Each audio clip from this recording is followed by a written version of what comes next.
Now, live. Broadcasting live on the Double Wide Network.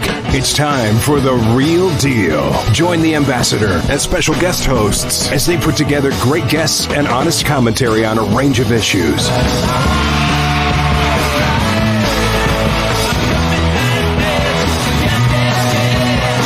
One of their main topics will be preserving Native American tributes in sports team nicknames. Also avid fans of music and the arts, and they'll always make time for a great song or two. Now, it's time for The Real Deal. Here's your host, the Ambassador.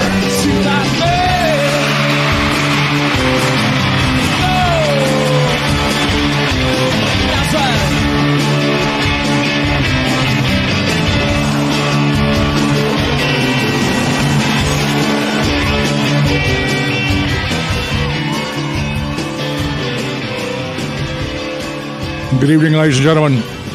Welcome to The Real Deal. This is the Ambassador, Star Worldwide Networks, the Camelback Towers, beautiful downtown Scottsdale, Arizona.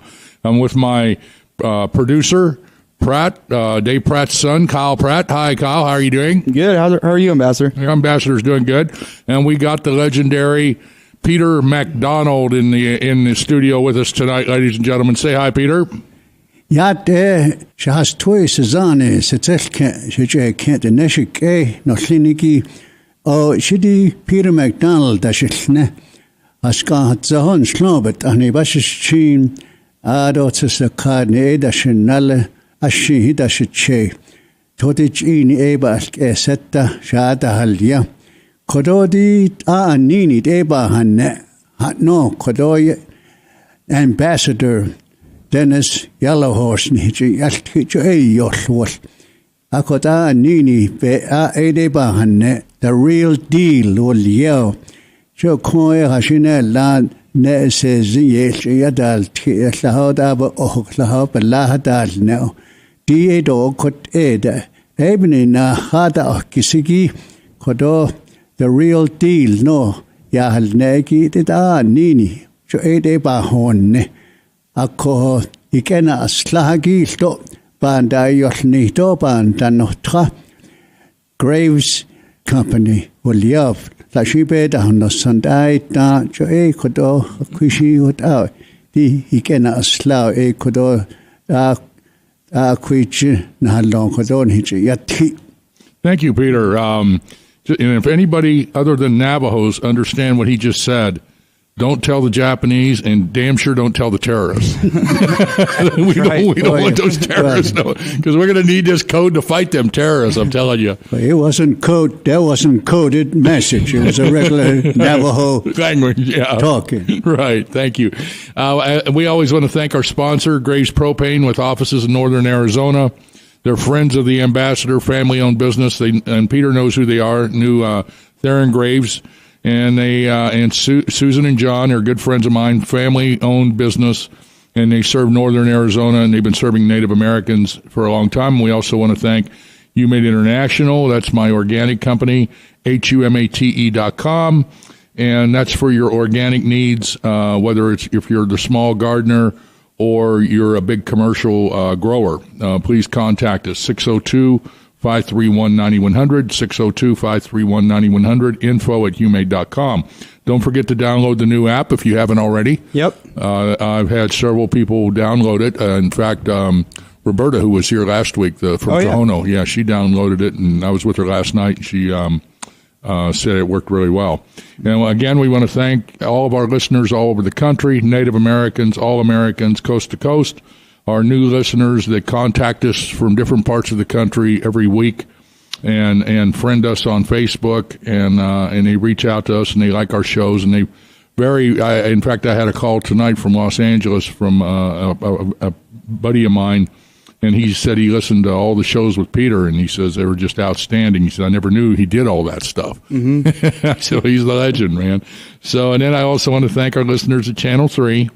Including the number one anchor, the beautiful Jamie Soretta. She's a really nice lady, and she's a very good friend of mine. So please listen to Jamie every Saturday morning from 5 a.m. to 10 a.m. on Channel 3. Always thank the American Indian Center of the Great Plains in Kansas City, Missouri. Johnny Leonard is a friend of mine, Cheyenne Arapaho, and I'm also a principal at the American Indian Center. And again, we always like to thank all the teams and their fans that honor Native Americans: Kansas City Chiefs, Washington Redskins, Golden State Warriors, Atlanta Braves, Cleveland Indians, Chicago Blackhawks, for listening and honoring Native Americans that use these names. So when you hear about these name changers, ladies and gentlemen, you got to really understand that this is nothing more than a phony civil rights scam that's promoted by this fake guy back east, this halbritter that's not a Native American, and we can prove that. Claudia Tenney's already proved it. The guy is just a total fraud, and he hijacked a tribe, and he's going around the country trying to legitimize his existence by saying the Washington Redskins is a bad name, Kansas City Chiefs is a bad name, Cleveland Indians is a bad name. And it's just so much BS. And then he's got this Adidas. It was founded by members of the Third Reich, and this is no kidding. If you Google Adidas or Wikipedia Adidas, and you go back to the 1940s, you'll see where they were involved with the Third Reich, and they're going around the country paying schools to change their names from Redskins or Chiefs to some other name, and they'll, of course, give them some jerseys or something. But and then also I'd like to thank all the tribes that's listening, and particularly, the tribes here in the Southwest across the country, but the tribes that lost their language, and their Spanish is their number one language now. For instance, the Pasquayaqui tribe in southern Arizona and northern Mexico, as well as the tribes in California and also in New Mexico. So I want my co-host, Mark Burr, who's an associate of mine with Jay Stryker, to say something in the Spanish language. Mark, please. Claro que sí, don Dennis. Nuevamente, bienvenidos a nuestra audiencia de hispanoparlantes y a todos nuestros patrocinadores, Graves Propane de Flagstaff y YouMade Internacional de Gallup, Nuevo México, y a todos los radio oyentes a través de la nación y del Real Deal y nuestro anfitrión, el embajador. Thank you, Mark. Ladies and gentlemen, Star Worldwide Networks is the largest, fastest-growing internet radio station in the country. They have over 200 shows, 5 million listeners. Kyle, tell our listeners what's the number one show at Star Worldwide. That would be The Real Deal. That's right, ladies and gentlemen. I like that. It's a new one, yeah. I like that. I like it. Yeah, thank you. Thank you, ladies and gentlemen. So now Peter and I are going to talk tonight about some different things that's happened in his life, and you're going to hear it from the man himself. And this goes back probably, to the Barry Goldwater days. Barry Goldwater was our senior senator from here in Arizona. And, Peter, didn't he have a trading post up on the reservation at one time, or his parents did? That's what I heard, over by Navajo Mountain. Right, Navajo Utah, Mountain. Right. Yeah, because I remember seeing pictures of him riding horses up there and stuff. And his wife's name was Margaret. Yes. Margaret Goldwater, right. Well, he was a senior senator, and this was during the Nixon days, Richard Nixon. And Peter met Richard Nixon many times, and we're going to talk about that, as well as other presidents. But the way I heard it, Peter, and you can elaborate on it here, but in the way I heard it is Richard Nixon was under pressure to do something for minorities. And the way I heard it, he said, if I'm going to help minorities, I want to help all minorities, including Native Americans. And so Goldwater and him were buddies. And so Goldwater, I think, reached out to him and enlightened him that the largest Indian tribe in the United States was the Navajo Nation, and you were the chairman or chief, and they were headquartered in Window Rock, Arizona, and he knew you and you knew him very well. And I think from there he approached you, or how did you get to be a Republican, Peter? Well, I was working for Hughes back in 1957, 58, into the 60s. And I've never been in politics at all. I'm not even registered to vote anywhere. So what was the big issue of the day at that time was communism. Right. Communism was being, just like today, ISIS. Instead of ISIS, it was like communism. Everybody was talking about it, and even Congress was having hearings regarding who might be a communist and what have you. So Goldwater came out and really in strong words, said we need to get rid of communism in America. We don't need it here. And also he had a very conservative stance. Right. No government spending too much money, and we just being taxed so much that so that the government can be run by those people up there, and no benefit coming down to the people who were being taxed.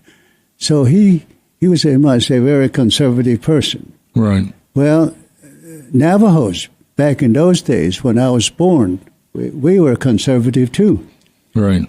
In that, we raised our own way of living. We had sheep, horses, and cattle, and land. So it was up to us to how much cattle, horses, or sheep we could have. It's all up to how much you work and how you be conservative. Well, what happened is that when Goldwater was running, he sort of stressed that self-sufficiency. So I decided, well, that's the guy I want to vote for. So I registered, and I registered Republican because Goldwater was a Republican. Right.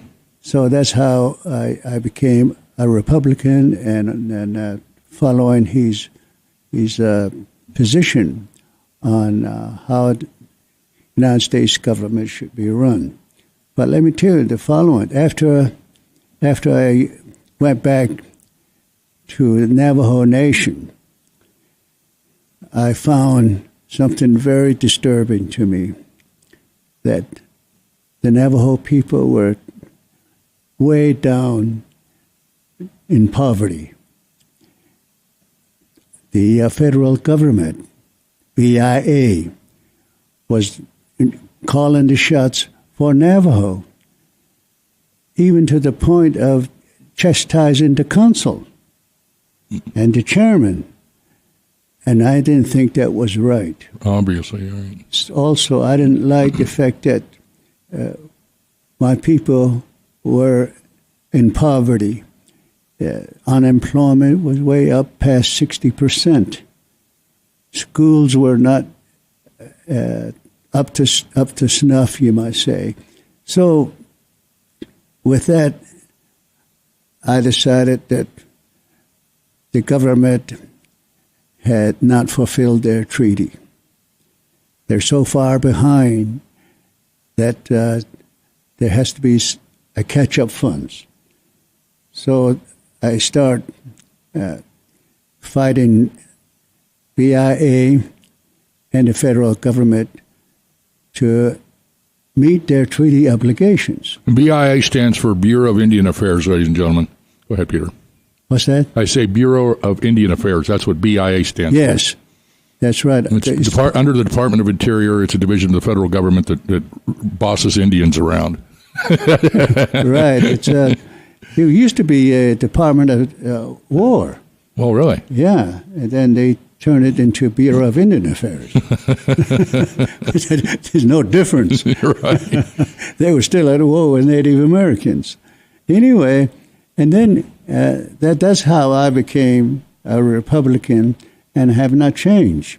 But what has changed in my mind is the federal government have not met the treaty obligations. And so they owed the tribes millions and millions and millions of dollars for things that they have done to Native Americans. Took all their land, water, resources, and built poor schools that didn't really provide the education that was needed, and everything like that. And I think that Nixon, when he came into office, we were fortunate to have people in his administration that were very sensitive to Native Americans, people like John Ehrlichman. There was another one, Leonard Garment, and also a lady by the name of, it skips my mind now, but these were the people that want to hear what's going on the Indian reservation. What do your folks need? And what eventually came out of the Nixon administration was a bill. That bill is still in effect. Indian Self-Determination and Education Act, Public Law 93-638. That was approved by Congress. What it meant was, let's let the tribes decide what they need. Don't depend on BIA to call the shots. Let's listen to the Indians. Let them decide what they want, what they need to become self-sufficient and self-determining. Right. Yeah, that's good.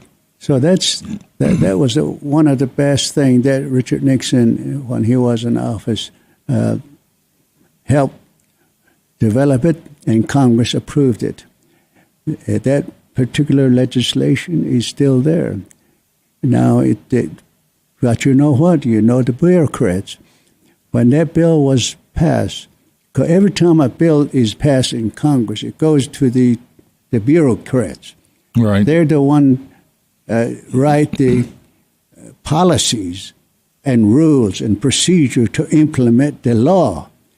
So, right, just like any bureaucrat, they put into those policies and regulations things that would undercut the intention of Congress. So it was a very difficult going, and we need to go back to Congress and make changes to that law so that the bureaucrats would not be in the way, because what that law really did is it allowed Native Americans to take over programs that the Bureau of Indian Affairs was running. Right. And so that the tribe themselves would run it. The tribe themselves would create a budget as to what they believe. Because, over 500 tribes now. Back in those days was 280. And they have their own way of doing things. All tribes are not the same. Right. So one particular program doesn't fit everybody. So what this legislation, Public Law 93-638, did is let the tribe decide what they want, what the Navajo Nation need and want. Maybe it's different from what the Cherokees want and need. It all depends on the resources you have, the size of the reservation you're living on, and what you have and what you don't have. So it allowed each tribe to decide how they're going to become self-sufficient and self-determining. Mm-hmm. I heard years ago that every dollar that the government appropriated for Native Americans, I heard that like 75 cents of every dollar was running the BIA. Right. Did you ever hear that? Probably that's a little low. High. Might be 90%. 90 cents. And 10% goes to the tribes. And this is true, Kyle. When you go back to D.C., Jane and I have been there many times, you'll have these huge government buildings, and they're all, there's rows of them, streets lined up with these big buildings, and it's Bureau of Indian Affairs to run the Indians, to take care of the Indians. All the buildings? Yeah. I mean, not all the buildings, but a lot of them were it would say Bureau of Indian Affairs, Department of Interior, and it was all staffed with Indians, Native Americans, to help run the tribes. Yeah. And it was kind of weird because, in a way, it was kind of smart on their behalf because they would hire Native Americans to work for the government. So if you were a BIA boss and you're a Native American and your tribe may be Navajo, I'm the one that's paying you. The government's paying you. You got great benefits, and you got a good pension, everything that you would ever want. So you're going to preach the message that I want you to preach to the. Yeah. You get it? Yeah. Yeah. So a lot of them were doing that, huh, Peter? Yes, and also much of it still goes on of what they were doing. They have a way of saving themselves. Right. Even though the legislation may be out there, because they're the one that write the policies and regulations. So with this 638, it was an open thing for tribes to contract whatever they feel that they could run. Well, what they did to save their job is they cut some money from that legislation to monitor Indians and see if they are doing it right. Mind you that. So now they're all still in the program. What I did on Navajo is immediately after the legislation is approved, I fired all the Anglo BIA superintendents of each agency. We have 5 agencies. Right. I fired all of them and put Navajos in there immediately. Well, didn't one time you place them under arrest, the BIA police department, or you had the Navajo Nation police do something to them? They arrest them or something? You had a conflict with BIA law enforcement. Oh, that was probably the second or third term in office when the Navajo Nation government office was taken over by American Indian Movement. Right. Navajo. So one morning, about 7 o'clock, I got a call from a Navajo Nation police chief saying, don't come to work if you're coming to work because the office is now being occupied by militants with rifles and everything like that. So stay there until we take them out. I said, okay. So I waited. About 7:30, Philip Meek, who was the police chief, calls me again. He said, Chairman, I want to tell you something. You told me to get those guys out. But in my office here, there are BIA police, FBI, U.S. Marshals, and they told me, he said, that Navajo police have no jurisdiction. Stand down. Yeah, so you can't go out and address the situation there at the office complex. So he said, my hands tied. I can't go out because these guys said it's their jurisdiction. So I said to him, no, this is Navajo Nation. You have jurisdiction. And I'm going to go get in my car and go to the office within the next 20 minutes. And you better have those guys out of there. I hung up, and about 15 minutes later, I got a call from Philip Meek. He said, we got those militants out of the office. And we put them in a van, and we parked it outside by the police headquarters and gave them to U.S. Marshals. But he said, I need to tell you something. Because the news media was coming in with their helicopters, with Channel 7, Channel 3, and I guess these militants were using the tribal phone to make phone calls to Phoenix TV stations an Albuquerque TV station and Denver TV station. So now they're all curious. Now they're flying in. So Philip Meek, chief of police, told me that he had something to tell me first before I go to the office. It's clear now. So what he told me was when he went back to his office after talking to me, he told the federal marshals, FBI police, and FBI's that he was ordered by the chairman to get those guys out of the office. Ordered by you? Yes, ordered by me to get those guys out because this is Navajo Nation, and Navajo Nation has jurisdiction.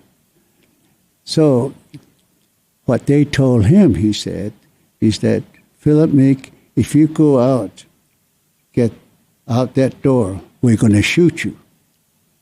That's what they said. He told me that's what they said to him. So he's had to make a decision. Is he going to sit down and disobey the order from the chairman, or should he risk his life and try to get those guys out of there? So he decided he's going to risk his life and go out the door to his car and get those guys out because he already had police panel out there. So he got up, he started out the door, and no shots.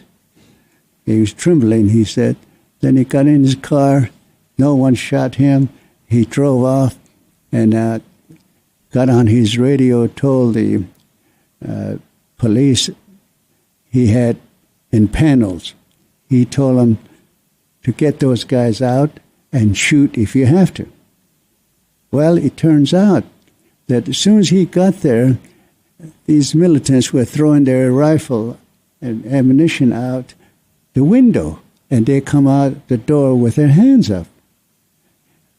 How did that happen? It turns out that they had CB inside that office listening to the police action. So when he said to go in there and shoot if you have to, they decided they don't want to be shot at, so they threw their weapons out and came out with their hands up. I give up. So anyway, the media came, these guys with television camera and what have you, and they had a press conference. And they asked me a lot of questions, but the one question was, what are you going to do with them? I said, well, so far as I'm concerned, these militant people have some kind of grievance. They want to be heard. So I'll let them be heard on the advisory committee of the Navajo Nation Council. And what the feds want to do with them, that's their business. But so far as I'm concerned, these militants who were here have some grievance, and we want to hear those grievances and see what we can do about it. So that's my position. But one thing I need to tell you guys is what I'm telling the media. I said, here's Philip Meek. He's our chief of police. He was told that he had no jurisdiction here. It was the federal jurisdiction. I said, I told him, no, this is Navajo land, Navajo Nation. We have jurisdiction, we have sovereignty. So go out there and get those guys out. Well, they threatened him. They told Philip Meek, if you go out that door, we're going to shoot you. That's what the U.S. Marshals and the BIA police told him. So he had to make a hard decision. That would be a pretty tough decision. Yeah, shall I disobey the order of the chairman or take a risk in being shot? So he took that risk. So then the news people asked me, what are you going to do about that threat to your police? Well, I said, my instruction to Philip Meek is any time federal officers, I don't care who they are, is interfering with Navajo Nation law and order, you shoot them. And that hit the headline, Albuquerque Journal and Phoenix Republic. And I got real sharp letters from the U.S. Attorney, New Mexico. He enclosed the story of Albuquerque Journal, and he underlined, "Shoot if you have to." And the U.S. Attorney said, "I hope this is a misquote, because it's a serious situation. You're threatening police, federal police." So I hired our lawyer and tell them that it's not a misquote. It's exactly what I said. And the letter went back to them, and they wanted a meeting. They wanted for me to go to Albuquerque or Phoenix. I said, "No way. I said, if you have grievance with Navajo Nation, you come to the capital of the Navajo Nation." Right. So they did come. But in the meantime, I asked Philip Mink. These people said they have jurisdiction on Navajo Reservation, that they're citing Indian Major Crimes Act. So I asked him, how have they been doing this? He said he researched it and brought me 3 boxes of all homicide cases on Navajo Nation, which was referred to the federal government because they said they had jurisdiction. And these homicide cases, some of them are 10, 15 years old, and no action has been taken by them. Mm-hmm. So I told them to bring it to my office because they're coming here for a meeting. And when they did, in the conference room, they want us to apologize. And there's no way we're going to apologize. We got these boxes full of homicide cases, and those people that actually kill other people were still around, walking around out there for 10, 15 years, and no action by the federal government. They were never prosecuted. Nothing. So I said, look at this. You say you have jurisdiction. How come this is just sitting here referred to you back in 5, 10 years ago? You guys haven't done anything. If you really want to fight this out, I'm going to call the media and tell them that you guys are negligent. You leave, something's referred to you because you said you had jurisdiction and you do nothing about it. They said, no, let us negotiate. So they don't want to be exposed. So at that point, my position was, you have jurisdiction off the reservation, but not in here. When we need you, we'll call you. Right. Then you can come.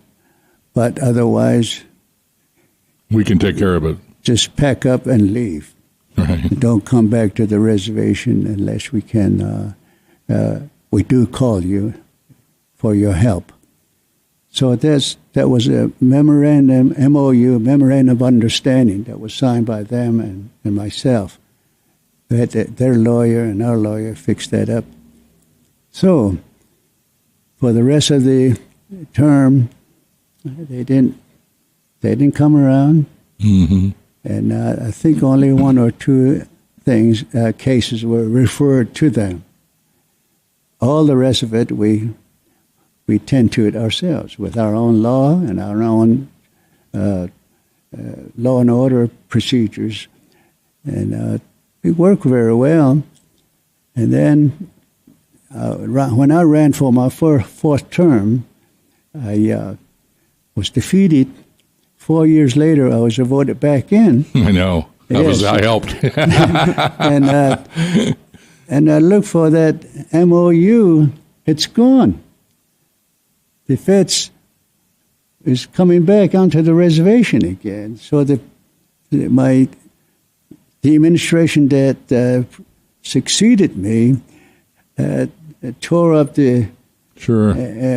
MOU and allow them to come back on the reservation again. Mm-hmm. Well, the rest of the story is history. Right. Yeah. Yeah, that's, I remember that very well, and that was an interesting day. But that's why you were on the cover of Life magazine, the most powerful Indian in America. He was on the cover. Oh, really? Yeah. Most powerful Indian in America. And you got to remember, ladies and gentlemen, the reservation, the Navajo Nation, is the size of the state of West Virginia, or actually a little bigger. So it's a big place. It's in Utah. It's in Arizona, New Mexico. And then they also have some land in Colorado. But it's a big area. And they have a great police department. They have great investigators. They're very professional. They have a great judicial system. They got great judges and law clerks and attorneys, great Navajo attorneys who are, some of them are friends of mine, and they're really solid people. So when Peter put his foot down, he put it down for a reason, because it is their land and it's sovereign, and they can run it. They know they know the real deal. And so with that, we're going to take a short break, and then we're going to come back, because I want to talk about something that happened in Washington, D.C. that our listeners are going to really like. But ladies and gentlemen, I just want to tell you, you know what the problem with these people that are out to change the names of the teams? You can't handle the truth.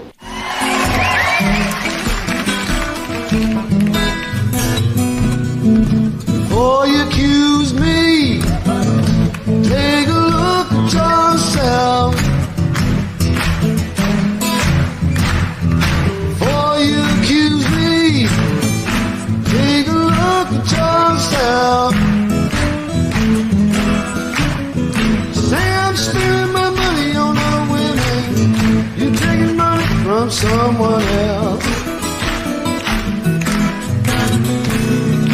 Called your mama about 3 or 4 nights ago. I called your mama about 3 or 4 nights ago. Well, your mama said, son, don't call my daughter no more. Before you accuse me, take a look at yourself. Before you accuse me, take a look at yourself. Say I'm spending my money on other women, you taking money from someone else.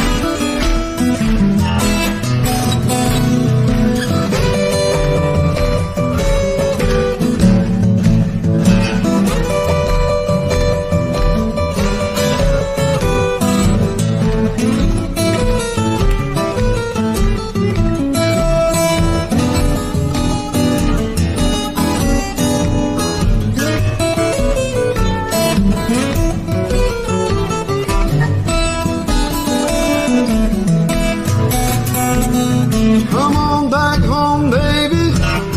Try my love one more time. Come on back home, baby. Try my love one more time. You know if things don't go to suit you, I think I lose my mind. Before you accuse me, take a look at yourself. Before you accuse me, take a look at yourself. Say I'm spending my money on other women, you're taking money from someone else.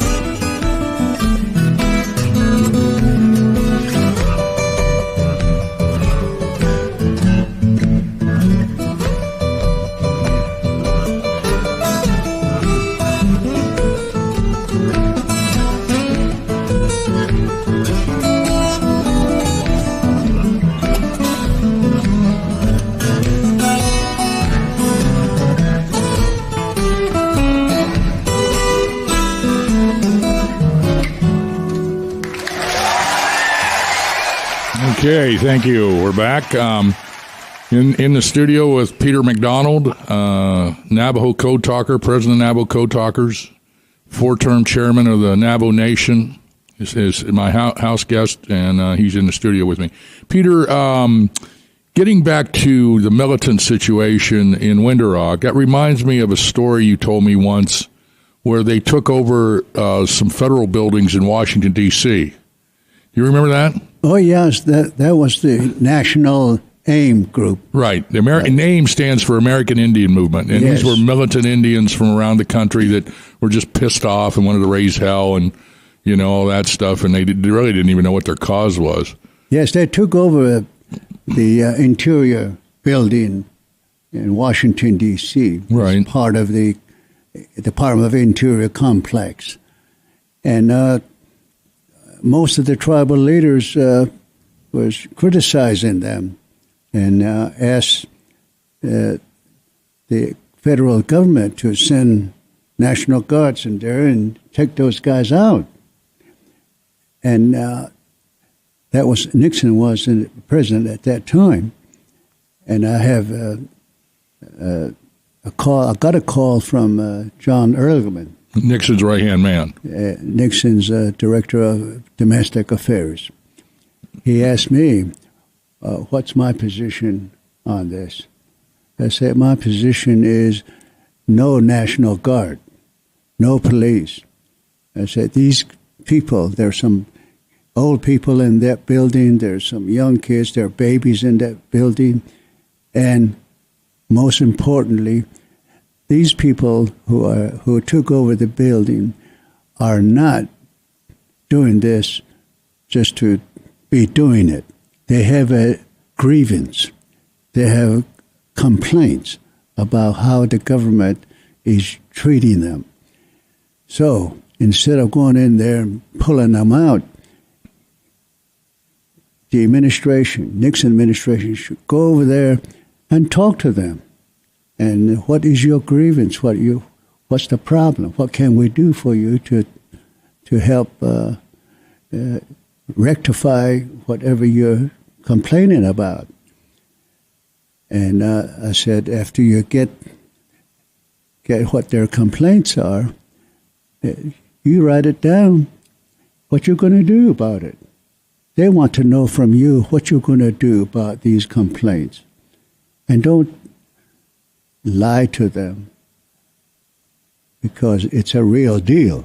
Right. They really want to know how to improve their own lives and their tribal nations. So I said, once you get that done, pay their way back to their homes. They don't have any money. They're just probably living on bologna and slices of bread. So John Ehrlichman, Nixon's director of domestic affairs, got some other people, and they went over there to the building where the Ames was taken over. And they set up a table, and they listened to all the grievances. It was written down, probably 3 or 4 sheets of paper, all the things that they are complaining about.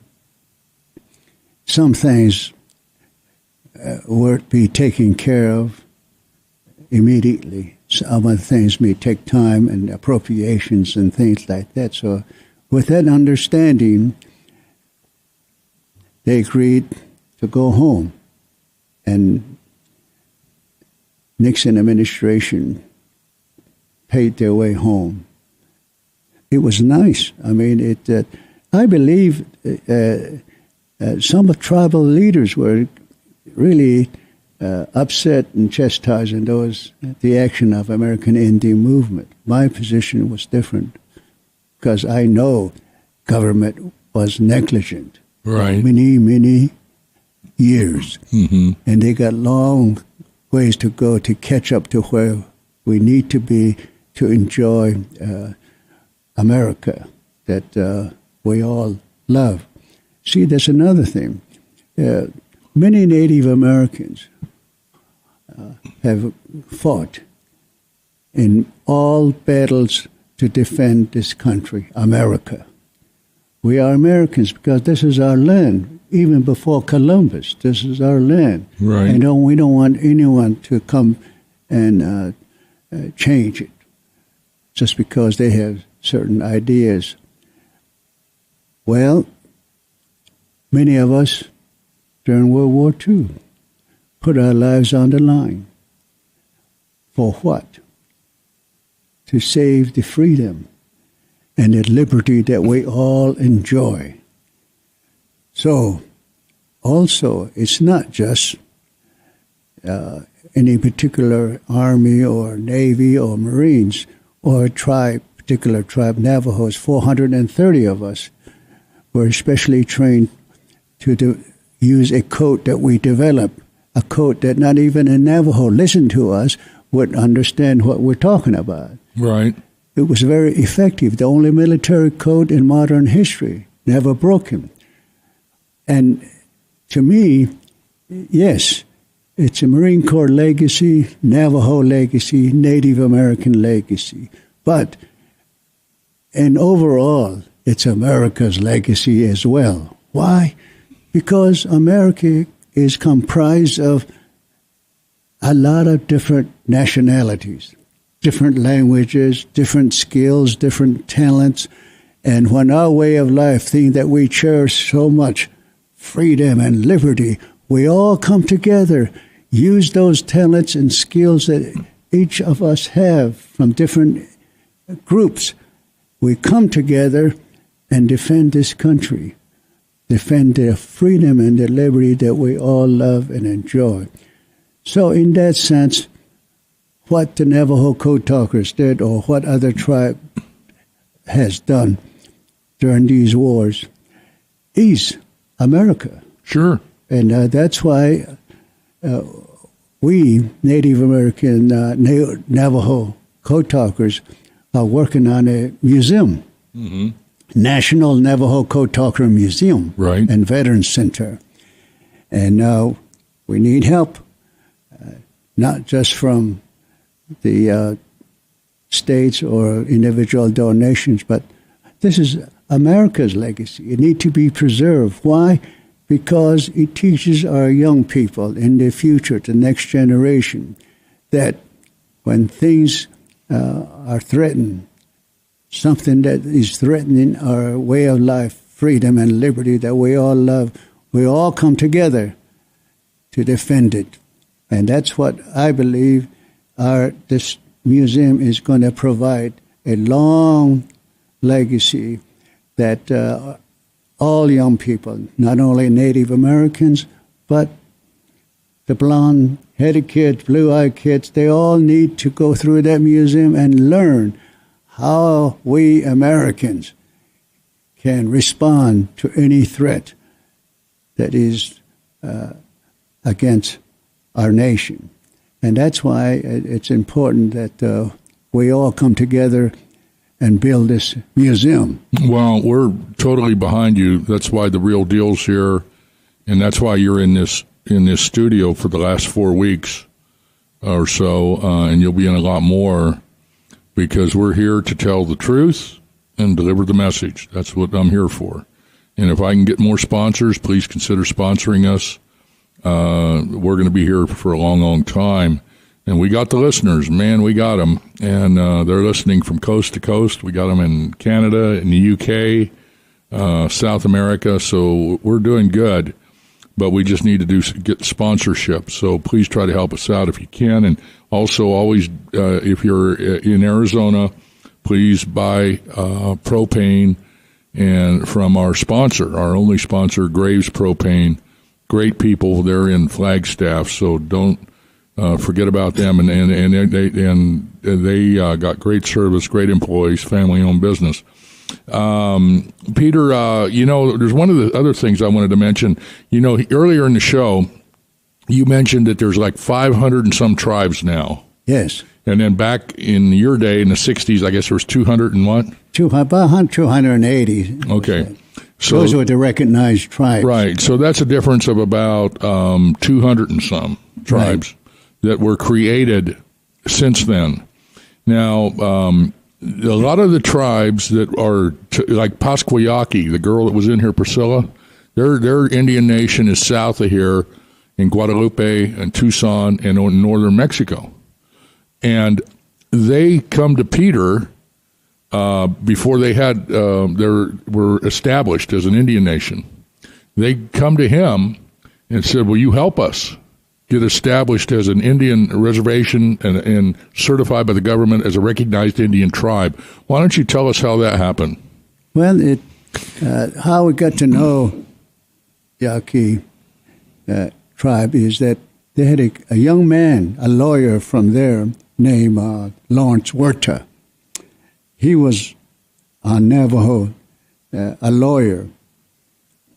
He was representing a company that was in business to help Native Americans take advantage of some of the programs that are made available to just the general public.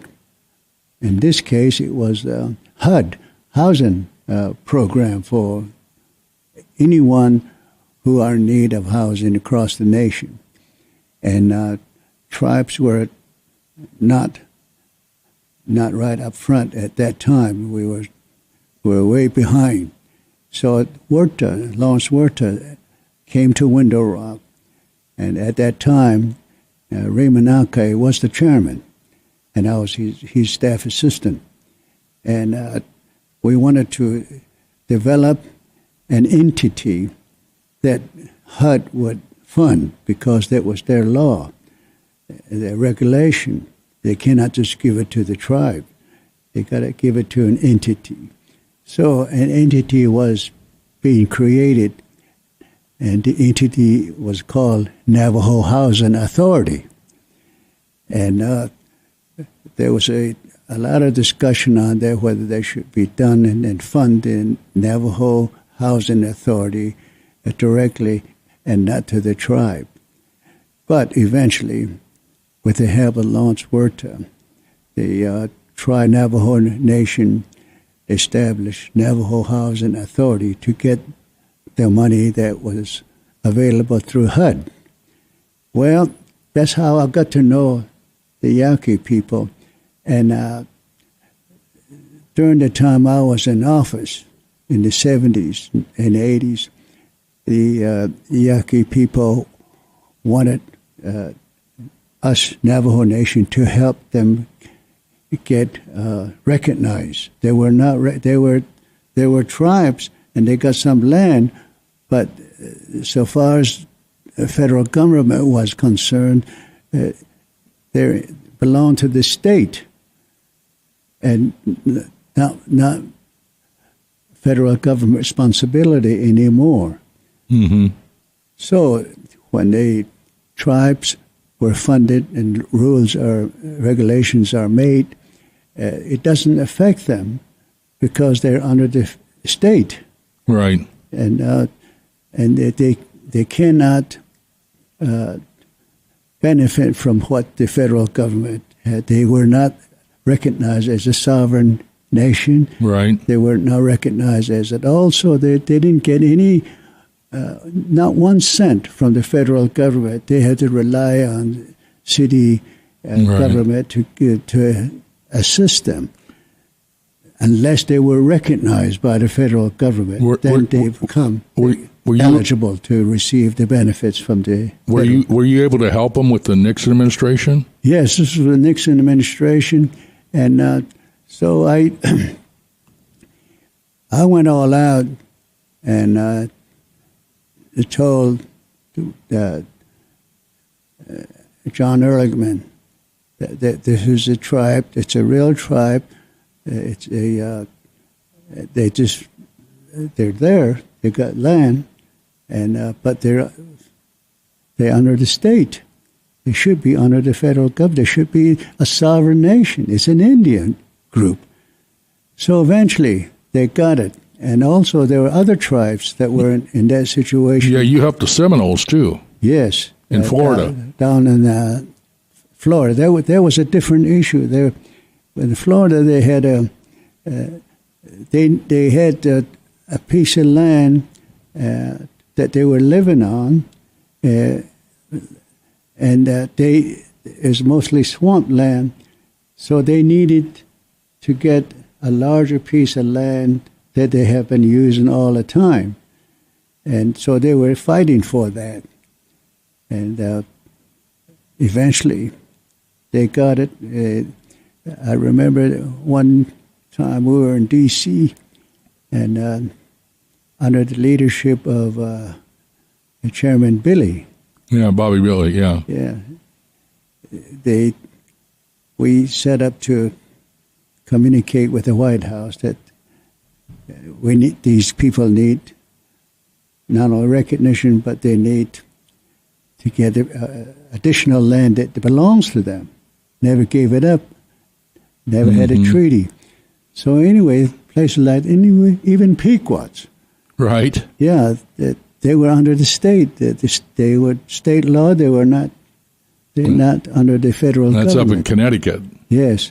So once that began to happen, then there are all these small tribes everywhere decided to come on in.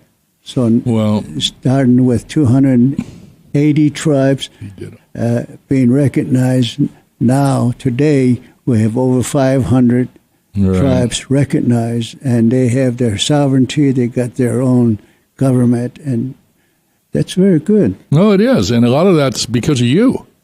Well, not me, but they had some good leaders, too. They had good leaders and good lawyers, but they followed the most powerful Indian in America. The leader of the largest Indian tribe was you. But more than that, I think it also had a president that was that really believed in tribal sovereignty. Right. And they got some good congressmen, senators. I'm sure that had a lot to do with it as well, yeah. Like the Kennedys and what have you. Right. So it was good, and I think today there are a lot of things still need to be done to make the tribes fully sovereign. Number two, to bring the tribes up to the standard of the rest of America. Right. Many of them are still far behind, and they need additional help. Right. No, that's all great. And that's why we're here, ladies and gentlemen. That's why we're the real deal. Where in the hell are you going to go listen to this at? You can't go listen to this. Can't get this anywhere else. No. Star Worldwide's got it, man. I mean, we're here, and we'll be here forever as long as we can get some sponsors. And you're not going to hear this on KTAR. You're not going to hear it on Channel 4. You're not going to hear it on Fox. You're not going to hear it on CNN. This is the real deal. And this is a legitimate show. And it all started out by my defense of the names of the teams, of the sports teams, and then I'm so well connected around the country with people like Peter that I just said, hey, will you help me out? Will you come on and talk about whatever you want to talk about? And they said, yeah, let's talk about it. And that's why you get the head of the casinos. You get the head of the chief financial officer. You get the head of the American Indian Center in Kansas City. You get Peter. All these people are loyal to me. They're friends of mine. And they're going to come on and talk about whatever they want to talk about, and we give them the mic. So you can't say that we're not doing something good for America. You can't say that we're not. We are, and we're enlightening America. That we are. If we're not offended, rather, by the names that honor sports teams, and why in the hell should you be offended? So take that one with a grain of salt. But we love this country. I mean, I'm sitting here with a legend. I'm a living legend. Peter McDonald is here with me, and he's telling you the truth, and he's laying it on the line. And so this is really good. So share it with your friends, share it with a lot of different people, and consider being a sponsor if you can. And in closing, I always like to thank all of our people in the armed services here and abroad that's protecting our great country, because we are under assault. Trust me. And it's like I said last week, if these crazy Islamic terrorists get their hands on a nuke, brother, look out. And what do you do with people like that? It's them or us. And I am on the us side. And so we got to take them out. And that's just a fact. And that may sound brash. And I had somebody say that I was a racist and I'm married to a Navajo, and this bitch says I'm a racist. I could just take her and strangle her, and I hope she's listening, because she is a total bitch. That's ridiculous. Yeah, that is. You know, my wife was a Navajo. I grew up in the Navajo Nation. I'm with the chairman of the Navajo Nation. I speak the language, and I'm a racist. Give me a goddamn break. But anyway, folks, we're going to wrap it up. A good show as always. We'll be back next week, and if you want to get a hold of us, you can contact info@yellowhorse.us. You can also contact me at 602-540-3000, 602-531-9100. Those are direct lines to the ambassador, and yellowhorse.us is the website. Peter also does speaking engagements. If you guys got any engagements where you want him to come and be a public speaker, he can do that. He usually has to have somebody go with him, and I'll be more than happy to go. And we go. He's been up in New York at the ringing the bell at the New York Stock Exchange. He's been out on Major League Football teams. He's been at the Redskins field, FedEx field. So we're available for that as well. And then we got to try to help him and keep the show going as well. So I guess we're at the end of the road. Please consider sponsoring us. Don't forget about Graves. And we're going to be picking up some other sponsors hopefully real soon. So with that being said, Kyle, we had a good show, huh? Yeah, past 4 weeks we've had a good show. I know. It's very educational, isn't it? Yeah. I mean, we're teaching them, we're giving them a reservation education in here. Yeah, I know. So that, I guess we're done. Kyle, why don't you tell everybody in America why the ambassador's here? To kick ass and save names, ambassador. See you next week.